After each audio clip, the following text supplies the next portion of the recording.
Hello everyone. हम पढ़ रहे थे अपने चैप्टर नंबर 16 क्लास 11 बायोलॉजी का। नाम था पाचन एवं अवशोषण। पार्ट फर्स्ट और पार्ट सेकंड पढ़ लिया था। ये हमारा है पार्ट थर्ड। और पार्ट फर्स्ट में हमने पढ़ा था पाचन संरचना पढ़ी थी, पाचन तंत्र की, डाइजेस्टिव सिस्टम की जो संरचना थी वो पढ़ी थी। पार्ट सेकंड के हमने पाचन की क्रियाविधि पढ़ ली थी। और पार्ट थर्ड के अंदर हम आज करेंगे कि जो हमने भोजन को पाचन किया है उस पचित भोजन का क्या करना भाई, अवशोषण करना।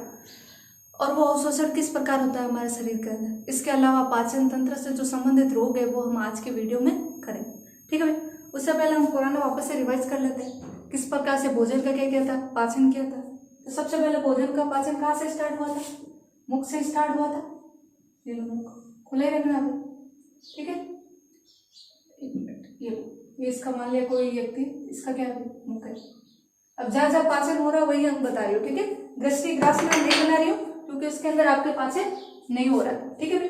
भोजन के अंदर किसका पाचन स्टार्ट हुआ था। सबसे पहले अगर क्वेश्चन आ जाए कि हमारे शरीर के अंदर भोजन का पाचन कहाँ से स्टार्ट हो जाता है, तो कहाँ से स्टार्ट होता है, मुख गुहा से। और किसका पाचन होता है मुख गुहा के अंदर, कार्बोहाइड्रेट का पाचन होता है। कार्बोहाइड्रेट होता है, कार्बोहाइड्रेट का पाचन। इसके पाचन के लिए एंजाइम कौन सा था, टाइलिन था। इसी टाइलिन को क्या बोलते हैं, एमाइलेज बोलते हैं। ठीक, क्या नाम था टाइलिन और एमाइलेज का। पॉलीसैकेराइड को किसमें बदलना, डाइसैकेराइड। पॉलीसैकेराइड के एक एग्जांपल याद रखना, पॉलीसैकेराइड, डाइसैकेराइड, मोनोसैकेराइड, ये सब क्या है, कार्बोहाइड्रेट की ही इकाई है, एक तरीके से कार्बोहाइड्रेट ही है। ठीक है, एक एक एग्जांपल याद रखना, सारे जरूरत नहीं। तो स्टार्च पढ़ा था हमने पॉलीसैकेराइड में, ये है पॉलीसैकेराइड। स्टार्च को क्या, ये एंजाइम टाइलिन किसमें बदल रहा था, माल्टोज में। माल्टोज क्या है, एक तरह का डाइसैकेराइड है। अब क्या था अगर पाचन के अंदर जो भी जटिल पोषक पदार्थ है, कार्बोहाइड्रेट है, प्रोटीन है, वसा है, इन जटिल पदार्थों को इनकी सूक्ष्मतम इकाइयों के अंदर जोड़ना। हमेशा याद रखना, कार्बोहाइड्रेट की सूक्ष्मतम इकाई क्या होती है, मोनोसैकेराइड होती है, ग्लूकोज होती है। ठीक है। आपके प्रोटीन्स की सूक्ष्मतम इकाई क्या होती है, एमिनो एसिड्स होती है। और वसाओं की फैटी एसिड प्लस ग्लिसरॉल। जितना भी आप कार्बोहाइड्रेट, प्रोटीन, वसा खा रहे हो उन सबको किसमें तोड़ना भाई, एमिनो एसिड्स में तोड़ना, ग्लूकोज के अंदर तोड़ना, ग्लिसरॉल के अंदर तोड़ना और फैटी एसिड्स के अंदर तोड़ना। ये आपकी थी क्या थी, पाचन की क्रियाविधि, जिसकी शुरुआत कहाँ से हो गई थी, मुख से स्टार्ट हो गई थी। मुख के अंदर पॉलीसैकेराइड किसमें बदल गया था, डाइसैकेराइड में। और किसका निर्माण हो गया था, माल्टोज। लेकिन इस माल्टोज का अवशोषण हमारे शरीर में अभी तक नहीं हो सकता भाई। तो इस माल्टोज को और छोटी इकाइयों में तोड़ा जाएगा। डाइसैकेराइड को किसमें तोड़ा जाएगा, मोनोसैकेराइड में। अब आगे ग्रसनी और प्रस्नान में कोई पाचन नहीं होगा, तो मैं यह नहीं बता रही हूँ। आगे फिर वापस पाचन कहाँ होगा, अमाशय के अंदर पाचन होगा। कुछ इसी तरीके से हमने समझा था। अब अमाशय के अंदर पाचन के लिए सबसे पहले एंजाइम कौन कौन से एंजाइम था, पेप्सिनोजन था। पेप्सिनोजन है क्या, पेप्सी नहीं है, लेकिन इसकी निष्क्रिय अवस्था कौन सी है, पेप्सिनोजन। क्यों होती है निष्क्रिय अवस्था, क्योंकि अगर ये सक्रिय अवस्था में होता तो हमारे शरीर की, हमारा जो मसल्स बनी है उसी प्रोटीन्स को क्या कर देता, ये डाइजेस्ट करना स्टार्ट कर देता। इसलिए किस अवस्था में रहती, निष्क्रिय अवस्था में रहती है। इसको ये पहले कौन सी कोशिका से स्रावित होता है, चीफ कोशिका, पेराइटल कोशिका, याद है थोड़ा। अब पेप्सिनोजन को सक्रिय करने के लिए कौन था, एसियल था। ये कहां से स्त्रावित हो रहा था, ऑक्जेंटिक से, सॉरी ये पेप्टिक, ये आपके पेप्सिनोजन पेप्टिक कोशिका। ठीक है, पेराइटल या ऑक्जेंटिक कोशिका से तो कौन रिलीज हो रहा था, एसियल रिलीज हो रहा था। इस एसियल का क्या काम है, पेप्सिनोजन को किसमें बदलना, पेप्सिन में बदलना। अब ये पेप्सिन क्या करेगी, आपकी प्रोटीन को किसमें तोड़ेगी, पेप्टाइड्स में तोड़ेगी। ठीक है, बहुत सारे एमिनो एसिड्स मिलकर क्या बनाते हैं, पेप्टाइड चेन बनाते हैं। और बहुत सारी पेप्टाइड चेन मिलकर क्या बना देते हैं, पॉलीपेप्टाइड चेन। और वही पॉलीपेप्टाइड चेन आपकी क्या थी, प्रोटीन की। तो प्रोटीन का डाइजेशन भी क्या हो गया, स्टार्ट हो गया। तो अगर आपसे पूछ ले कि कार्बोहाइड्रेट का पाचन कहाँ से स्टार्ट होता है, मुख गुहा से स्टार्ट हो जाता है। प्रोटीन का पाचन कहाँ से स्टार्ट होता है, आमाशय से स्टार्ट हो जाता है। ठीक है, प्रोटीन के पाचन के लिए हो गई। और इसके थोड़ी सी कम मात्रा में कौन रिलीज हो रहा था, लाइपेज। ये किसके पाचन के लिए था, वसा के पाचन के लिए था, लेकिन बहुत ही कम मात्रा में होता है। ठीक है, अगर आपसे पूछ ले वसा का पाचन कहाँ से स्टार्ट हो जाता, तो अमाशय में स्टार्ट होता है, लेकिन 1% न के बराबर होता है। लेकिन उसका वसा का अधिकतम पाचन कहाँ होगा, आपके आगे के भाग में, छोटी आंत के ड्यूडेनम में। ठीक है, लाइपेज था। ये वसाओ को किसमें, वसाओ को छोटी मुंह में तोड़ेगा, वसाओ का क्या करेगा, पाचन करेगा।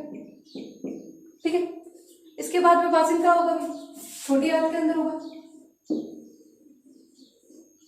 ये छोटी आंत। अब छोटी आंत के अंदर कौन कौन से रस आ रहे थे, अग्नाशय रस आ रहे थे। छोटी आंत में कौन आकर मिलता है, अग्नाशय रस मिलता है, पीत रस आके मिलता है। इस अग्नाशय रस के अंदर कौन कौन से एंजाइम थे, काइमोट्रिप्सिन, ट्रिप्सिन और क्या था, इलास्टिन, ये सब प्रोटीन के पाचन के लिए। लाइपेज था वसा के पाचन के लिए, और डाइपेप्टाइडेज किसके लिए था, वसा के पाचन, सॉरी कार्बोहाइड्रेट के पाचन के लिए। जो आपने माल्टोज बनाया उस माल्टोज को वापस से और सूक्ष्मतम इकाइयों में तोड़ना। देखो ना, कार्बोहाइड्रेट का पाचन कुछ तो यहाँ हो जाता है, कुछ डाइपेप्टाइड, सॉरी डाइसेकेराइड, मोनोसेकेराइड तो इसी में टूट जाती है छोटी आंत के अंदर। ठीक है, अमाशय के अंदर, और कुछ आइटा का टूट जाती है छोटी आंत के अंदर। ठीक है भाई, अग्नाशय रस एंजाइम कौन सा, काइमोट्रिप्सिन,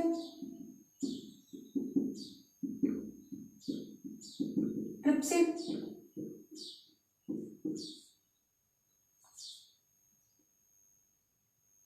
ठीक है, लाइपेज, न्यूक्लियेजेज। फिर कौन आ रहा था छोटी आंत के अंदर, ये तो आप देखो छोटी आंत के अंदर है ना, कौन कौन से दो रस आके मिलते हैं। एक तो छोटी आंत खुद स्त्रावित करती है, उसको क्या बोलते हैं, आंतरिक रस बोलते हैं भाई, आंतरिक रस। इसके अलावा छोटी आंत में और कौन मिलता है, अग्नाशय रस आके मिलता है, जिसका स्त्राव कौन करता है, खुद पैंक्रियाज करता है, अग्नाशय करता है। तो अग्नाशय के आंतरिक रस के अंदर भी कार्बोहाइड्रेट, प्रोटीन और वसा के लिए अलग अलग प्रकार के क्या होते हैं, एंजाइम होते हैं। कार्बोक्सीपेप्टाइडेज,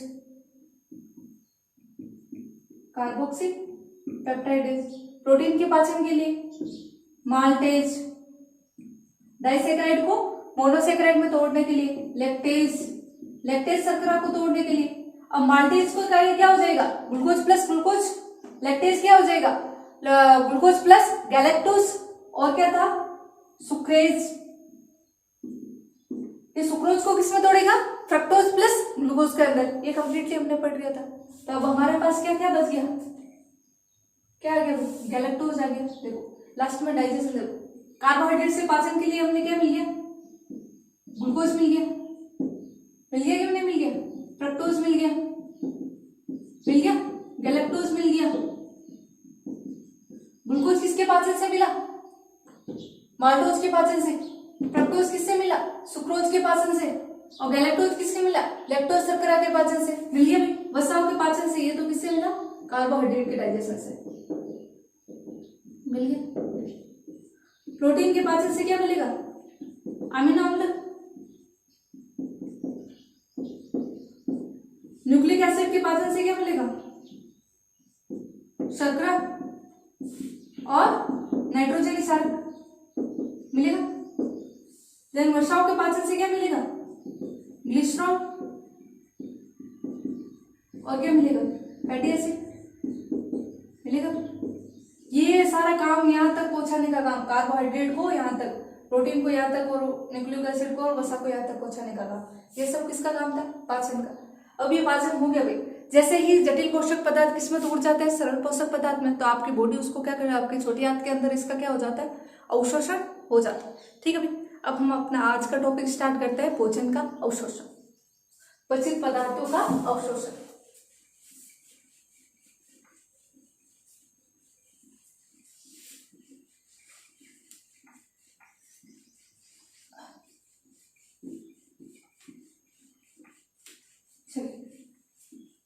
अवशोषण, पचित भोजन का अवशोषण। सर्वप्रथम कहां से होगा भाई, मुख गुहा से। मुख गुहा से भी भोजन का क्या होता है भाई, अवशोषण होता है। किसका होता है, ड्रग्स का होता है। अब ड्रग्स वो नहीं जो आप मूवीज वगैरह में देखते हो। आप जो मेडिसिन वगैरह खाते हैं, जो दवाइयाँ गोलियां खाते हैं, उनके अंदर क्या आती है, ड्रग्स होती है। अब जो कुछ गोलियां आती है जो आपको मुंह के अंदर चूसने के लिए दी जाती है, चूसने के लिए दी जाती है भाई। और वो आपकी जो आहार नाल होती है, इंटेस्टाइन होती है, वो आपको मुख से ही उस ड्रग्स को क्या कर लेती है भाई, अवशोषित कर लेती है। तो हमारे बॉडी के अंदर अवशोषण कहाँ से स्टार्ट होता है, मुख कुआ से। मुख कुआ से किसका अवशोषण होता है, ड्रग्स बोले तो मेडिसिन का, ठीक है भाई। उसके बाद अमाशय से होता है, लेकिन बहुत ही कम मात्रा में होता है। यहां से किसका हो जाएगा, अल्कोहल का, शर्करा का, और किसका होगा, जल का अवशोषण होगा।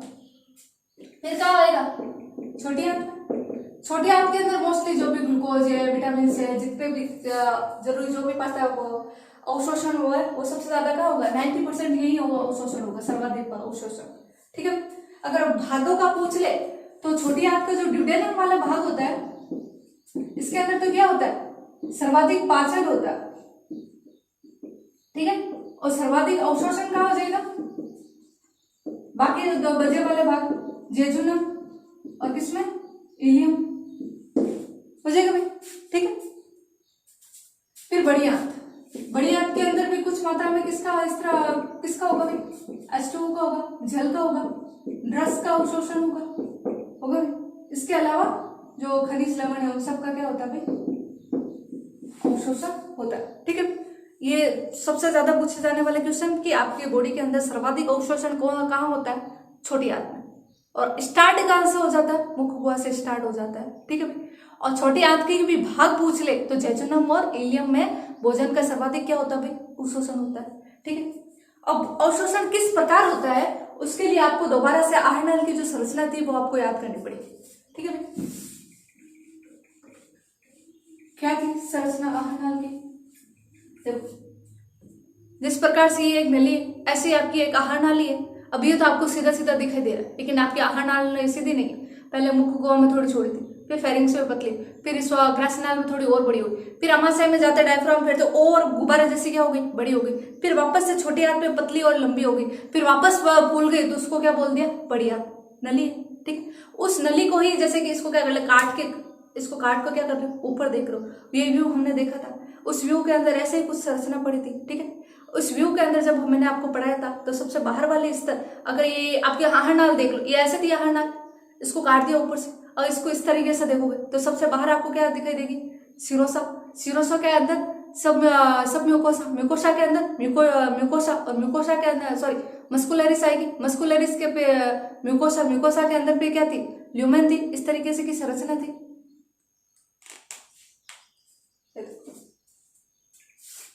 इस तरीके की थी ये सिरोसा, चलो ठीक है, सिरोसा, ठीक। सिरोसा के अंदर कौन थी, मस्कुलरिस। मस्कुलरिस दो स्तर थे, एक तो कैसा था, अनुदैर्ध्य पेशियों का, और एक कैसी थी, वर्तुल, इस तरीके से वर्तुल पेशियों की बनी हुई थी।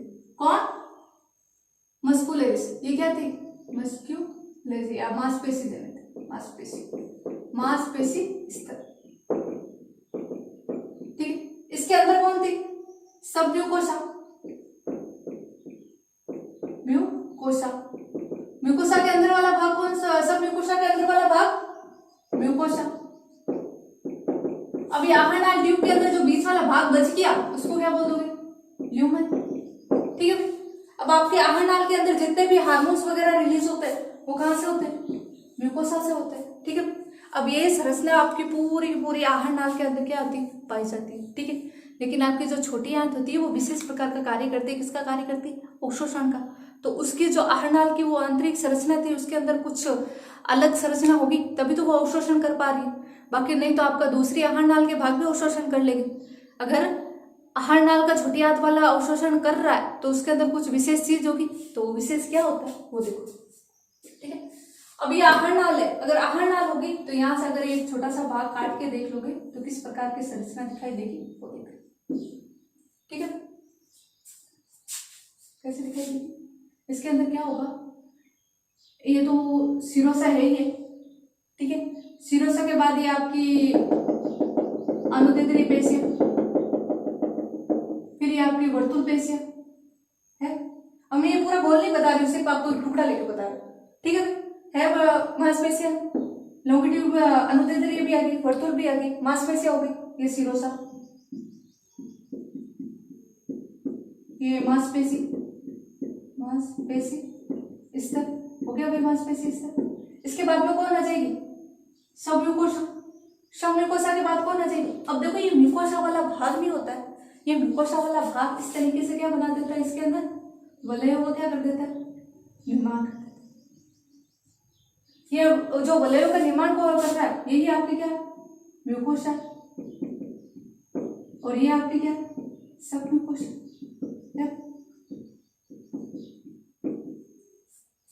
ये इस तरीके से वलय का निर्माण क्यों कर रही है भाई। देखो एक तो ये प्लेन है, पूरा का पूरा प्लेन, ठीक है। अभी एक तो ये अवशोषित कर रहा है, और ये अगर एक ऐसे ऊपर नीचे इस तरीके से वलय का निर्माण करते तो अवशोषण ज्यादा कैसे होगा। या तो सिंपल रहेगा तब ज्यादा होगा, या ऐसा रहेगा तब ज्यादा होगा। सिंपल से क्या जवाब दोगे कि जितना ज्यादा पृष्ठीय क्षेत्रफल होगा उतना ही ज्यादा क्या होगा, अवशोषण होगा।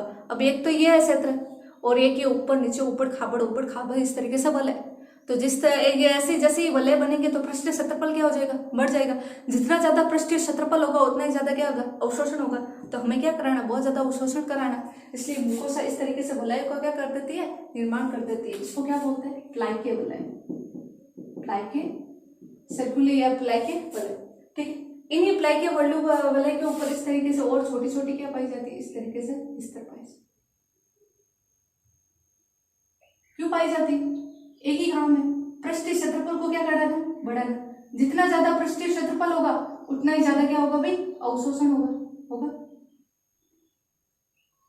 ये स्तर केवल क्या पाए जाते हैं आपके, केवल छोटी आंत में होंगे, क्योंकि केवल वही किसका काम कर रही है, अवशोषण का काम कर रही है। आपके आहनाल के अंदर ये जो मांसपेशी है वो आपको ऐसे दिखाई नहीं देगी। अब ये जो और छोटी छोटी दिखाई दे रही है इसको क्या बोलोगे, विलय, ठीक है। विलय या तो इसका क्या बोल सकते हो, अंकुरक। इनका काम क्या होता है, अवशोषण का काम होता है। अब इसके ऊपर एक छोटे ब्रश ऐसे क्या पाई जाती है, संरचना पाई जाती है। सबके ऊपर इस तरीके से क्या पाई जाएगी, संरचना पाई जाएगी। छोटे ब्रश के समान क्या पाई जाती है, संरचना पाई जाती है। इसको क्या बोल दोगे, माइक्रोविलाई। क्लियर है सर, ठीक है। ये तो आपकी पूरी बॉडी के अंदर, लेकिन आपकी छुट्टी के अंदर जो ये स्तर होते हैं वो क्या होते हैं, बड़े। सिरोसा है जैसा का जैसा रहेगा, मांसपेशी इस में कोई फर्क नहीं पड़ेगा, सब म्यूकोसा में कोई चेंज नहीं है। लेकिन जो म्यूकोसा होगी वो क्या हो जाएगी, वलय का निर्माण करेगी। उसको क्या बोलेंगे, प्लाइके सर्कुलर, ठीक है। प्लाइके सर्कुलर के ऊपर वापस से इस तरीके से क्या पाई जाती है, विलाई पाई जाती है। विलाई के ऊपर क्या पाई जाती है, माइक्रोविलाई। ये संरचना है किसके लिए, ताकि पृष्ठीय क्षेत्रफल और ज्यादा बढ़ सके और अवशोषण और ज्यादा हो सके, ठीक है, क्लियर।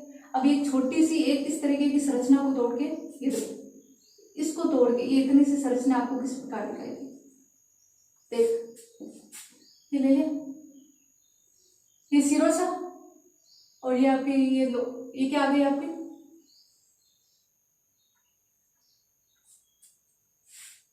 विलय है। थोड़ा सा नीचे करते, ये हटा दो, ये ले लो, ठीक है। इस एक भाग को काट किस तरीके से दिखाई देगा, ये सिरोसा है ये, और इसके ऊपर इस तरीके से क्या है, म्यूकोसा ने किसका निर्माण कर दिया, वलय का निर्माण कर दिया। फिर भी थोड़ा ऊपर नीचे,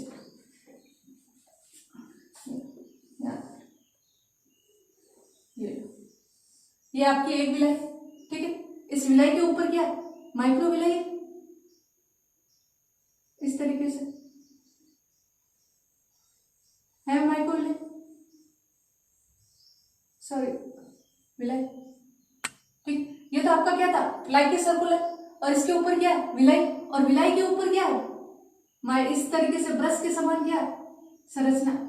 इसको क्या बोल दोगे, माइक्रो विलय, इस तरीके से संरचना। अभी आपके सबके ऊपर होगी, मैं आपको एक एक करके नहीं बढ़ा रहा, ठीक है। अब यहीं से ये मस्कुलरिस, सबम्यूकोसा वगैरह ये स्तर यहाँ पर आएंगे, ठीक है। अब यहाँ से क्या आएगी, रक्तवाहिनी आएगी, ठीक है, आएगी, और ये वापस ये सिराओं के द्वारा क्या निकल जाएगी, ठीक है। शुद्ध रक्त लेके आएगी और अशुद्ध रक्त लेके जाएगी। यहाँ बीच में कौन होगी, लसिका वाहिनी होगी, अब ये मत बोलना भाई लसिका वाहिनी क्या होती, परिसंचरण तंत्र के अंदर हमने पूरा क्या पढ़ा था, लसिका तंत्र पढ़ा था। इसका काम क्या होता है अभी कि जहां पर रक्त नहीं पहुंच पाता वहां पर आवश्यक पदार्थों को क्या करना, पहुंचाना पड़े। ठीक है, अब नामकरण कर देते हैं। ये आपके क्या विलय, ये माइक्रो विलय, ये क्या हो जाएगा, लसिका वाहिका।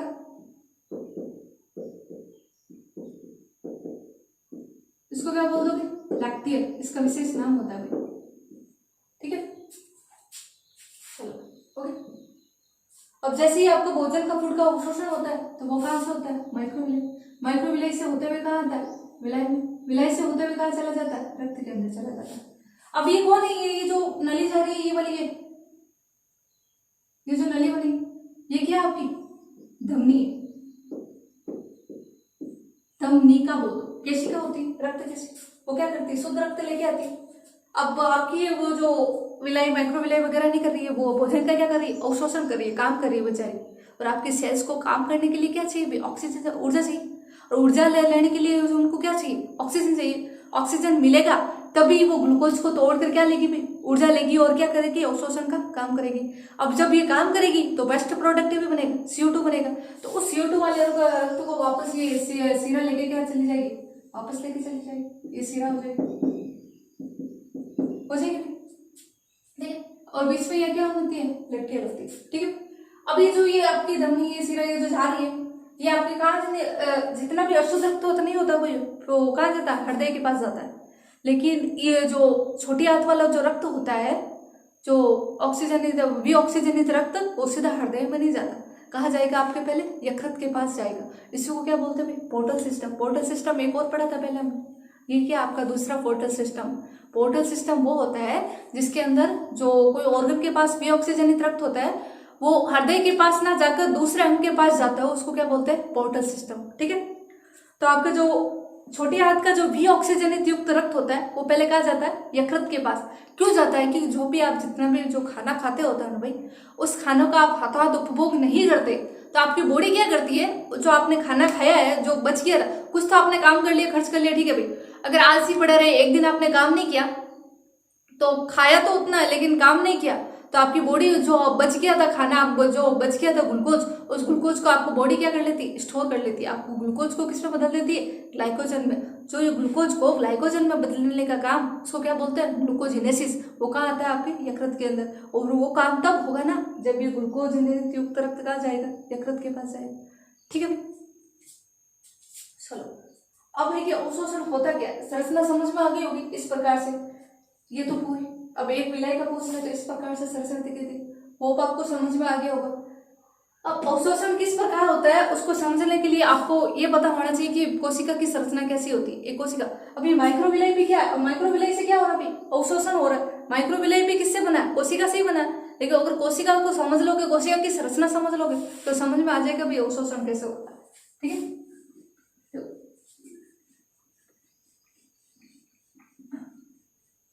मान लीजिए ये आपकी क्या होगी, कोशिका है। कोई कोशिका वाला चैप्टर हुआ नहीं है इसलिए आपको पता नहीं है, तो यहाँ बता देती हूँ बात। ये आपकी क्या कोशिका है, तो जो कोशिका होती है उस कोशिका के ऊपर बाहर क्या पाई जाती है, दोहरी झिल्ली पाई जाती है, उसको क्या बोलते हैं, कोशिका झिल्ली। और यह दोहरी झिल्ली आपकी बनी होती है फॉस्फेट प्लस लिपिड की, फॉस्फेट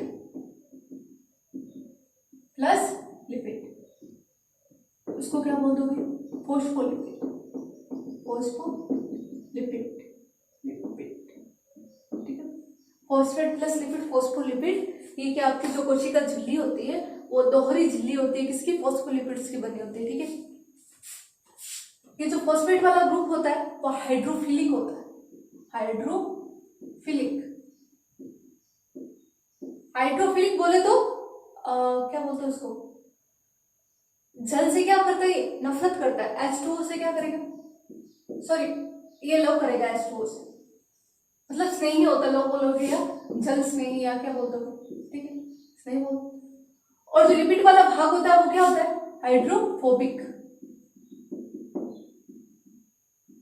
ये क्या करेगा, H2O से क्या करेगा, डरेगा, नफरत करता है जल से। ये H2O के टच में नहीं आएगा, लेकिन ये H2O के टच में रहना चाहिए। ठीक है। ये जो आपकी कोशिका झिल्ली होती है किसकी बनी होती है? फॉस्फोलिपिड की बनी होती है, जिसके अंदर फॉस्फेट वाला भाग क्या होता है? हाइड्रोफिलिक होता है, और लिपिड वाला भाग क्या होता है? हाइड्रोफोबिक। ठीक है भाई, हाइड्रोफिलिक, हाइड्रोफोबिक और फॉस्फेट क्लियर। ये कैसी होती है? दोहरी झिल्ली। दोहरी झिल्ली बोले तो ये तो phosphate phosphate phosphate phosphate phosphate phosphate phosphate, ये लो फॉस्फेट हो गया भाई फॉस्फेट। ठीक। नीचे ये क्या है? लिपिड। ये लिपिड, ये लिपिड, ये लिपिड, ये लिपिड, ये लिपिड।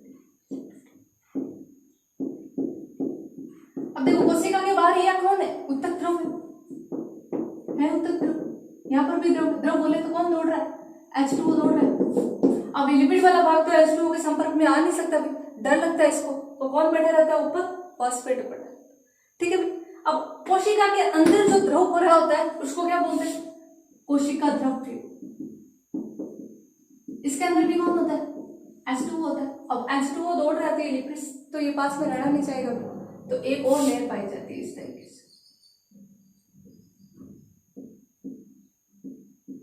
इस तरीके से क्या पाई जाती है? यही कंप्लीटली आपकी दोहरी क्या होती है? झिल्ली। अब समझ में आ गया ना भाई आपकी कोशिका झिल्ली दोहरी झिल्ली क्यों होती है?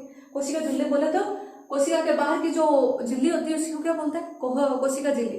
और कोशिका के अंदर का जो द्रव होता है उसको क्या बोलते हैं? कोशिका द्रव। समझ में आ गया होगा? ठीक है। अब जो अवशोषण होता है वो कैसे होता है? देखो ये जो फॉस्फोलिपिड्स नहीं होते हैं इसके बीच में कहीं कहीं यहाँ पर क्या होता है? खाली जगह होती है। क्या होती है? खाली जगह। अब यहाँ खाली जगह पे होगा तो कुछ ना कुछ होगा, तो यहाँ को क्या होगी? प्रोटीन्स होगी। क्या पाई जाती है? प्रोटीन्स पाई जाती है। देखो आपके ये जो भोजन का जो अवशोषण होता है वो कितने प्रकार से होता है? दो प्रकार से। दो प्रकार से क्या? अवशोषण। सक्रिय और निष्क्रिय। देखो फर्क समझो, सक्रिय और निष्क्रिय में क्या होता है? सक्रिय का मतलब काम करना पड़ता है, आपकी बॉडी को क्या करना पड़ता है? काम करना पड़ता है। काम करने के लिए एटीपी क्या करनी पड़ती है? खर्च करनी पड़ती है। तो क्या होगी? ऊर्जा खर्च। एटीपी खर्च बोलो या क्या बोल दो? ऊर्जा खर्च बोलो। और निष्क्रिय में आपको कोई काम नहीं करना, आपकी कोशिका को कोई काम नहीं करना, अपने आप दौड़ते दौड़ते दौड़ते क्या चले जाएगा? अंदर चला जाएगा। जैसे कि कुछ पदार्थ है वो अपने आप दौड़ते दौड़ते यहाँ आ जाएंगे, कोशिका के अंदर आने जाए, अंदर चले आएंगे। कोशिका को कोई काम नहीं करना पड़ेगा, अपना आप फुदकते फुदकते अंदर चले जाएंगे। लेकिन जो कुछ पदार्थ ऐसे होते हैं, देखो ये अपने आप दौड़ते कौन चाहते हैं? अपने आप दौड़ने का मतलब होता है कि सांद्रता में क्या अंतर है? उच्च सांद्रता है, निम्न सांद्रता है। अब बाहर यहाँ उच्च सांद्रता है, यहाँ क्या है? निम्न सांद्रता है, तो अपने आप दौड़ते दौड़ते अंदर चले जाएंगे। लेकिन अगर कुछ पदार्थों की सांद्रता बाहर तो निम्न है और अंदर क्या है? उच्च है, तो ऐसे में वो खुद तो दौड़ के जाएंगे नहीं, आपकी कोशिकाओं को जबरदस्ती उनको पकड़ के क्या करना लाना पड़ेगा? अंदर लेके आना पड़ेगा। तो उसी को क्या बोलते हैं? सक्रिय प्रकार का क्या बोलते हैं? अवशोषण। सक्रिय प्रकार का अवशोषण, जिसके आपको क्या करने पड़े? ऊर्जा खर्च करने पड़े। और निष्क्रिय में कोई ऊर्जा खर्च नहीं करनी पड़ती, अपने आप फुदकते फुदकते कोशिका के अंदर क्या कर जाएंगे? प्रवेश कर जाएंगे। अब जो निष्क्रिय होता है वो दो प्रकार का होता है। एक तो होता है सामान्य मिश्रण,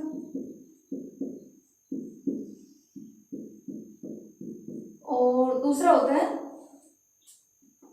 सामान्य मिश्रण और विशेष प्रकार का मिश्रण। ये एक अलग प्रकार का विशेष मिश्रण। नाम पर्टिकुलर मुझे याद नहीं आ रहा है। सामान्य मिश्रण और एक अलग से होगा। ठीक है।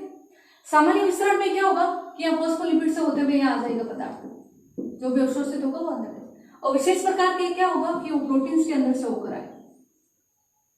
ठीक है भाई, क्लियर है अवशोषण? अब अवशोषण होते हैं कौन कौन से पदार्थों का है तो वो आपको अलग से वापस से देख लेना। अब ये देख लें कि सक्रिय कौन कौन सा होगा और निष्क्रिय कौन कौन सा होगा। होपफुली आपको समझ में आ गया होगा। अभी कोशिका कौन है? आपकी एक माइक्रोविले ही है। ठीक है, यही है आपकी कोशिका। ठीक है, चलो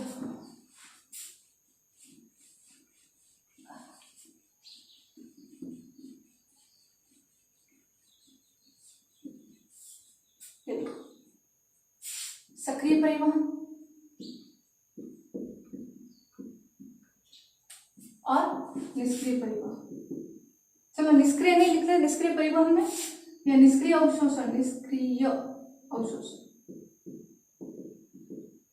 क्या आ जाएगा? सामान्य मिश्रण। इसका कोई विशेष नाम नहीं आ रहा है, पर सामान्य से थोड़ा अलग मिश्रण है। ठीक है, सॉरी फॉर दैट कि मुझे ये नाम याद नहीं आ रहा। सामान्य विस्तरण हो, ठीक है। अब सक्रिय परिवहन में अब आपका आ जाएगा ग्लूकोज, ठीक, ग्लूकोज से समझ जाओगे ना, जिसे जी पर ग्लूकोज अपना भगवान है, ये ऊर्जा है, सब कुछ आपको इसी के बल पर आप खड़े हो। ये ग्लूकोज, ये ग्लूकोज, ये ग्लूकोज, तीनों में आ जाएगा, तीनों प्रकार से हो जाएगा, ठीक है। अमीनो एसिड्स है, ये एक और amino acids, amino acids, amino acids, ठीक है। अब निष्क्रिय अवशोषण में आपका H2O डालो, ठीक है। यहाँ डाल लो आपका सोडियम, यहाँ आपका डालो आपके क्लोराइड, ठीक है। इसके अलावा यहाँ पे खनिज लवण आ जाएंगे, हो जाएगा। इस प्रकार से आपके बॉडी में अंदर क्या होता है, अवशोषण होता है। अब जो आपको जो फैटी एसिड्स होते हैं, एक आपके पॉइंट देख रखा है मिशेल संरचना, जो आपके जो फैटी एसिड्स होते हैं वो सामान्य रूप से नहीं जा सकते भाई। फैटी एसिड्स किसके बने होते हैं, लिपिड्स से बना होता है, और उन लिपिड्स के अंदर वर्षाओं के अंदर क्या होता है, ये जल के अंदर नहीं दौड़ सकते, ठीक है। ये मान लिया आपका कोई माइक्रोविलाई है, माइक्रोविलाई, इधर क्या आ जाएगा, विलाई आ जाएगा, आ जाएगा विलाई। विलाई के अंदर ये रक्तवाहिनी और ये बीच में कौन है, लैक्टियन, ठीक। अब यहाँ आपके कौन आ गए भाई, लिपिड्स आ गए, phospholipids, sorry fatty acids, fatty acids है। देखो तो ग्लूकोज है, बाकी सारे ग्लूकोज है, एमिनो एसिड्स है, जितने भी थे आपके प्रोटीन्स है, वो सब दौड़ते हुए कूदते अंदर चले गए, ठीक है भाई, क्योंकि उनको जल से कोई प्रॉब्लम नहीं, वो जल से उनको कोई प्रॉब्लम नहीं है। लेकिन आपके फैटी एसिड्स क्या होते हैं, जिनको जल से प्रॉब्लम है, ये जल के अंदर तैर के नहीं जा सकते, नहीं जा सकते तो फिर बैठे रहो। अब नहीं बैठोगे तो बेचारे रोज आएंगे ना भाई। इतना मुश्किल से तो डाइजेशन हुआ, बड़ा तोड़ा मरोड़ा, तब कहीं जाके बेचारे यहाँ तक पहुंचे। अब आप ही एग्जाम पूरी तैयारी कर लो पूरे साल, और आपको एग्जाम हॉल में बैठने नहीं दिया जाए तो आपको कैसा लगेगा कि ये बेचारे को उनको लग रहा है पूरे हर नाल के अंदर लुढ़कते पड़कते यहाँ तक आए, अब बेचारों को अंदर ही नहीं जाने दिया जा रहा है, अवशोषित नहीं होने दिया जा रहा है, तो बेचारा रोना तो आएगा ना भाई, ठीक है। अब ये जो इनको रोना आता है तो फिर इनका वापस से इनका जो पुराना भाई है वो वापस कौन होता है, लौट के आता है। भाई कौन था इसका भाई, अब याद करो आपका वो वसाओं का पाचन, ये फैटी एसिड्स कहाँ से आए थे, वसाओं के पाचन से ही आता। और वसा के पाचन के लिए कौन था, लाइपेज एंजाइम तो था, लेकिन लाइपेज एंजाइम वसाओं के ऊपर कार्य कब करेगा, जब उसको क्या मिलेगा, बाइल जूस मिलेगा। और बाइल जूस के अंदर कौन कौन थे, बिलिरुबिन और बिलिवर्डिन थे, ये थे बिलिरुबिन और बिलिवर्डिन, कौन, पीत वर्णक थे भाई। इन्हीं पीत वर्णकों ने, इन्हीं पीत रस ने वसाओं का क्या करवाया था, पाचन करवाया था। कैसे, इन्हीं पीत वर्णकों ने लाइपेज एंजाइम को क्या किया था, सक्रिय, तभी ये फैटी एसिड्स का क्या हुआ था, निर्माण हुआ था, किससे, वसाओं से। अभी इन्हीं का यही पीत वर्ण वापस इनकी मदद करने के लिए आएंगे, ठीक है, ये नहीं जा पा रहे तो ये क्या करते हैं, इस प्रकार से संरचना बनाते हैं। इन पीत वर्णकों का भी इसी तरीके से भाग होता है, एक हाइड्रोफिलिक होता है, एक हाइड्रोफिलिक होता है। तो इस प्रकार से क्या बनाते हैं, संरचना बनाते हैं, ताकि इसको पकड़ के अंदर माइक्रोविलाई के अंदर क्या करें, ले जा सके। इसी संरचना को क्या बोलते हैं भाई, मिशेल संरचना, ठीक। पकड़ा इसको और अंदर तक पहुंचा दिया, ये आगे आपके फैटी एसिड अंदर की तरफ खुद से बहुत है आगे, और ये अपने पीत वर्णक वापस क्या हो गए, चले जाएंगे। अब अंदर आ गए तो क्या हुआ, अंदर या फिर चले दोबारा से और आगे नहीं गति कर सकते, माइक्रोविलाई में तो आगे विलाई में प्रवेश नहीं कर सकते, तो इसके वापस से यहाँ कौन आता है भाई, प्रोटीन आता है, कौन, प्रोटीन, इनको पूरे ढक के और कहाँ तक लेके जाता है, विलाई के अंदर।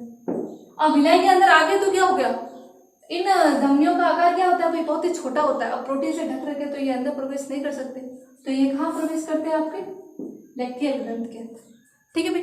इसीलिए ये लैक्टियल ग्रंथि आपकी कैसी होती है, व्हाइट कलर की होती है, किसके कारण, क्योंकि इनके फैटी एसिड्स के ऊपर कोई किसका पाया जाता है, प्रोटीन का आवरण पाया जाता है, व्हाइट कलर का होता है, इसलिए आपकी लैक्टियल ग्रंथि कैसी होती है भाई, व्हाइट कलर की। और बाकी जितने भी ग्लूकोज है, अमीनो एसिड्स है, बहुत सारा अवशोषित होते हुए कहाँ चले जाएंगे ना, इसके अंदर दौड़ते जाएंगे। देखो ग्लूकोज दौड़ रहा है यहाँ पे, अमीनो एसिड्स दौड़ रहे हैं आपके, विटामिन दौड़ रहे हैं आपके, H2O दौड़ रहा है आपके, किसके अंदर, जल के साथ साथ में कौन दौड़ रहा है, CO2 भी दौड़ रहा है, क्योंकि कोशिकाओं ने काम किया तो क्या बन गया, अवशिष्ट पदार्थ CO2 बन गया, ठीक है। अब ये दौड़ता हुआ रक्त कहाँ जाएंगे, ये सारे उछलते मतलब ग्लूकोज वगैरह दौड़ते कहाँ जाएंगे, आपके ये ग्रंथ के अंदर। और ग्लूकोज बहुत उछल गया भाई, अब ग्लूकोज को वापस से वो क्या कर देगा, ये स्टोर कर देगा ग्लाइकोजन, वापस से जोड़ के क्या करेगा, बहुत सारे ग्लूकोज को इकट्ठा करके जोड़ के ऐसे मसल के यकृत अपने पास क्या कर देगा, जमा कर देगा, उसको क्या बोलेंगे, ग्लाइकोजन। ये क्या था आपका पूरा का पूरा अवशोषण। देखो वापस दोबारा से याद कर ले।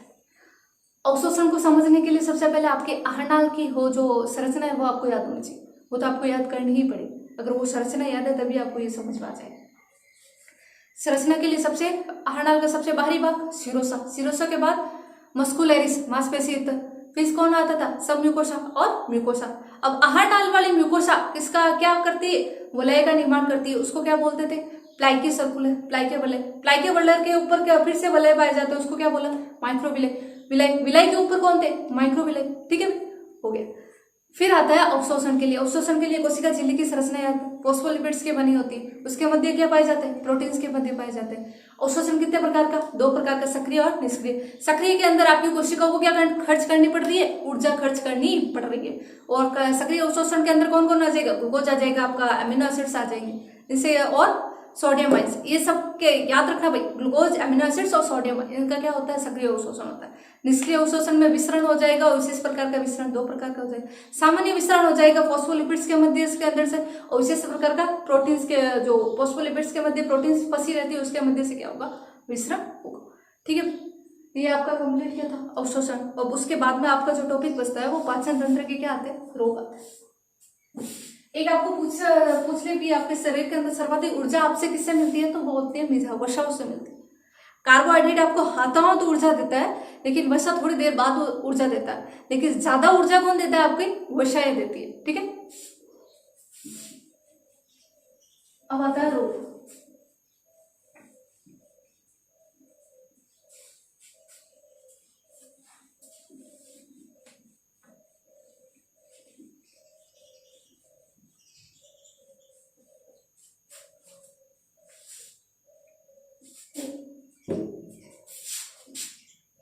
पाचन, पाचन संबंधी रोग। ठीक है, सबसे पहला आपके बुक में दे रखा है पीलिया। देखो होता क्या है, आपकी बॉडी के अंदर क्या होता है, रक्त दौड़ रहा होता है। रक्त के अंदर दौड़ कौन दौड़ रहा है, हीमोग्लोबिन दौड़ रहा है। हीमोग्लोबिन के दो भाग पड़े थे, ये हीमोग्लोबिन, हीम प्लस क्या होता है, ग्लोबिन होता है। ठीक है, अभी वापस से अब तक रक्त का निर्माण किससे हो रहा है, हीमोग्लोबिन से ही हो रहा था। अभी रक्त वापस क्या होगा, नष्ट होगा, रक्त कोशिकाएं क्या होगी, आरबीसी नष्ट होगी, तो फिर से हीमोग्लोबिन वापस क्या होगा, टूटेगा। ये लो आरबीसी, आरबीसी का जीवन काल कितना होता है, 120 दिन होता है। ये लो आपका यकृत, दो पालियों में बटा रहता है, और यहाँ पास में कौन होता है, प्लिया होता है। प्लिया जो आरबीसी का क्या होता है भाई, कब्रिस्तान होता है। होता क्या है कि भाई ये आरबीसी, आपकी जो रक्त कोशिकाएं नहीं पड़ती, आरबीसी, डब्ल्यूबीसी, प्लेटिलेट्स, ये धमनी रक्त वाहिकाओं में क्या होती है, दौड़ते हैं। अब रक्त वाहिकाओं का व्यास पहले धमनी, और फिर बहुत जब पतली हो जाती है उनको क्या बोलते थे, केशिकाएं। अब केशिका एक तो इतनी चौड़ी नली थी, ये आराम से आरबीसी दौड़ रही थी, फिर वापस इतनी क्या हो जाती पतली, लेकिन आरबीसी का आकार क्या होता है, बड़ा। तो इन बीच में क्या होती है, रगड़ खाती है, जिसकी वजह से बेचारी क्या होती है, मर जाती है। अब जैसे ही वो प्लीहा में पहुंचते हैं पूरी तरीके से क्या हो जाती है, मर ही जाती है। कौन, आरबीसी मर गई। अब आरबीसी मरेगी तो मरने के बाद वापस से क्या होगा, तो टूटेगा। तो जैसे ही आरबीसी मरती है, किसका विघटन स्टार्ट होता है, हीमोग्लोबिन का। किसमें तोड़ जाएंगे वापस, हीम प्लस ग्लोबिन के अंदर। अब ये कहाँ रखता आएगा वापस, यकृत के अंदर आएगा। तो यकृत के अंदर जो ये हिम वाला भाग, जो हिम वाले भाग को ये यकृत की कोशिकाएं, यकृत की कोशिकाएं कौन सी, हिपेटोसाइटिक कोशिकाएं, ये इस हिम से किसका निर्माण करेगी, बिलीरुबिन तोड़ देगी हिम को। किसमें तोड़ देगी, बिलीरुबिन और बिलीवर्डिन में, किसमें, पीत वर्णक में। और ये यकृत इसका क्या निर्माण कर देगा, पीत रस का निर्माण कर देगा, जो किसके पाचन के लिए आवश्यक होता है, हमारे वसा के पाचन के लिए। वसा पाचक एंजाइम लाइपेज को क्या करता है, सक्रिय करता है। पीत रस का क्या हो गया भाई, निर्माण हो गया। अभी निर्माण करने के बाद अपने पास पड़ा तो रखेगा नहीं, उसको कहाँ कर देता है, स्टोर कर देता है। कहाँ पर, पित्ताशय के अंदर। याद करना, पित्ताशय, पित्त का निर्माण कहाँ होता है, आपके यकृत के अंदर। स्त्राव भी कहाँ से होता है, यकृत के अंदर। पित्ताशय के अंदर केवल क्या रहता है, स्टोर रहता है। ठीक है, ओके। अब होता क्या है भाई कि ये जो आगे अब कोई रोग की स्थिति आ रही, आपकी बॉडी के अंदर कोई रोगाणु घुस गया और आरबीसी पर क्या कर दिया, अटैक कर दिया, बहुत सारी आपके शरीर के अंदर आरबीसी क्या होती है, नष्ट हो रही है। लेकिन ये जितना इससे हो पा रहा है, ये सारे जो वर्णक है पित्त, अब आरबीसी नष्ट होगी तो क्या बनेगा, पित्त वर्णक। अब ये रक्त से जितना हो पा रहा है ये पित्त वर्णकों को किसमें बदल रहा है, पित्त रस में आकर भेज रहा है। लेकिन बहुत सारी आरबीसी टूट रही है तो नहीं ले पा रहा। अब नहीं लेगा तो ये बिलिरुबिन और बिलिवर्डिन आपके रक्त के अंदर दौड़ेगी और दौड़ते दौड़ते कहीं कहीं आपके आंख के अंदर, कहीं आपकी त्वचा के अंदर, नाखूनों के अंदर कहीं क्या होता है, जमा हो जाता है। तो वहां पर आपको क्या दिखाई देगा, पीला रंग दिखाई देता है। ठीक है, वही इस पीले रंग को क्या बोलते हैं, पीलिया दिखाई। ठीक, एक तो क्या होता है कि आपकी आरबीसी बहुत ही ज्यादा मात्रा में नष्ट हो रही है। दूसरा, आपकी हिपेटोसाइटिक सेल ठीक से काम नहीं कर पा रही है, इन वर्णकों से पित्तरस का निर्माण नहीं कर पा रही है, तो फिर भी ये रक्त के अंदर दौड़ेंगे और पीलिया को उत्पन्न कर देंगे। एक होता है कि पित्तरस के अंदर ये इकट्ठा रह जाता है, आगे से स्त्राव नहीं हो पाता है, तो आपका बिलिरुबिन और बिलिवर्डिन आपके रक्त के अंदर दौड़ता रहेगा और आंखों के अंदर, त्वचा के अंदर और नाखूनों के अंदर क्या होता है, जमा हो जाएगा, जिसकी वजह से आपका क्या हो जाता है, पीलिया हो जाता है। ये तो था आपका पीलिया। नेक्स्ट है आपके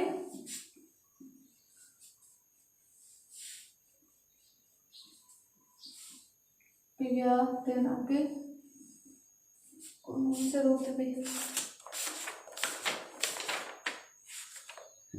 वमन, प्रवाहिका, ये क्या था, डायरिया, एक कब्ज, और फिर आता है अपच। देखो उल्टी के अंदर क्या होता है कि वोमिटिंग के अंदर क्या होता है कि आप अनुचित खा लेते हो कुछ कचरा वगैरह, जो आपको वो अमाशय की कोशिकाओं को लगे कि भाई ये क्या, भाई सही नहीं, आपके अमाशय के अंदर क्या हो रहा है, एंजाइम स्रावित हो रहा है, एचसीएल स्रावित हो रहा है। अब जो आप खा रहे हो उसको डाइजेस्ट नहीं कर पाता है, तो आपका अमाशय क्या करता है, जो देखो कर्मानुकुंचन गति से तो आपका भोजन अमाशय के अंदर गया था, तो वो क्या करता है पश्च कर्मानुकुंचन क्या करता है, गति करता है। ये एक तो ऐसे ऐसे करके भोजन अंदर आता है, ये वापस ऐसे ऐसे करके भोजन को क्या कर लेता है, बाहर कर देता है, उसी को क्या बोलते हैं, गमन बोलते हैं। अब उल्टियां होने से पहले आपको क्या होती है, बेचैनी होती है, आपके बॉडी के मुंह के अंदर क्या आता है, पानी आना स्टार्ट हो जाता है। वो क्यों आता है कि भाई कि जो आपने खाया है उसके अंदर कुछ ना कुछ ऐसा क्या था, जीवाणु थे, बैक्टीरिया थे, इसी वजह से आपके अमाशय ने उसको वापस बाहर फेंका, ऐसे ही नहीं फेंका भाई, उसको जो आपने खाया है उसके अंदर कुछ ना कुछ अजीब रहा होगा, कुछ ना कुछ कचरा रहा होगा, तो उसी वजह से आपके अमाशय ने उसको वापस आपके मुख से बाहर क्या भेजा है। तो आपको बॉडी को पता है कि भाई इसके अंदर क्या है, भाई जीवाणु है, तो आपके मुख गुआ को खराब ना करते इसलिए पहले से क्या स्त्रावित होती है, लार स्त्रावित होती है, और लार के अंदर कौन होता है, लाइसोजाइम, ताकि आपके मुख के अंदर वो जीवाणु कोई रोग उत्पन्न ना कर सके और विकास।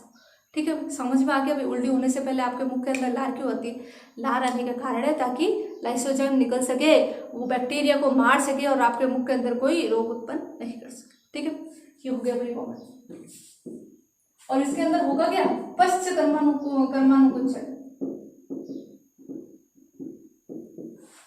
पूछ ले भाई आपके आहार नाल के अंदर जो भोजन के जो आगे से आगे मूवमेंट करता रहता है, किसके कारण करता रहता है, कर्मानुकुंचन। और पश्च कर्मानुकुंचन का मतलब आहार नाल से मुख की ओर कर्मानुकुंचन भोजन वापस क्या आता है, बाहर की ओर।